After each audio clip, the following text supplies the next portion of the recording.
you're not always going to sculpt the same way. So you're not going to teach everyone the same way. I think it's an interesting interpretation. I think it makes sense. It just isn't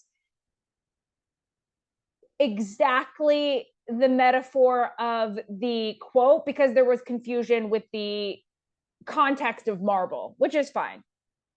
I understand. It's the same word. It's just we use words differently in English. It can be confusing. We have marble the material and we have marble the toys. So I understand. Joseph's quote means that even if you have a good education, it doesn't mean anything unless you dedicate time and have compassion for it. Good. I would say that we would maybe change this to sound a little bit more academic here, Ethan, and say even if you have access to a good education. Have a good education it sounds awkward. It's not something we really say. We don't say I have a good education, I get a good education is better.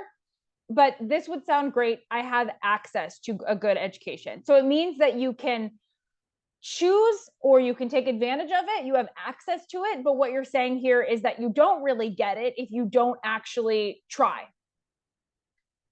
As you need to have time and dedication to create something beautiful out of a marble block, you need to have time and dedication to utilize and understand education. So obviously this is missing the R. You could have a block of the finest marble and create a terrible statue, just as you could have access to the best schools and still fail miserably. Exactly. That's a really good point, right? Because yes, people have advantages like money and power and access to great schools, buying your way into something, your parents being able to afford great tutors, right? Even though you might not be a fan of this class or having to do extracurricular activities or having to do tutoring, there are a lot of kids who would absolutely love to have a tutor or extra classes in a subject that they're struggling in, or even one that they could just use an advantage in, right?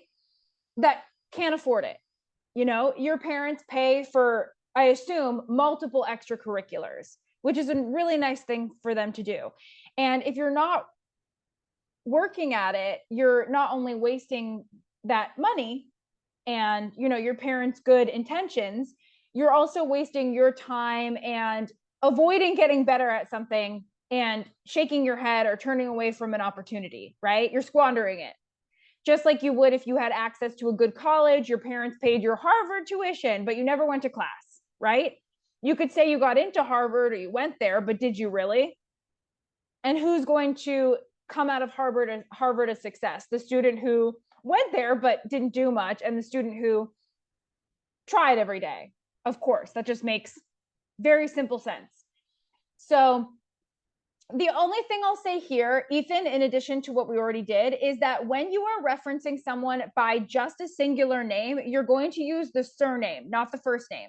So ideally, what you would do is you would actually introduce them with both names first, and then you would, if you're going to just switch to using one, you're going to use the surname.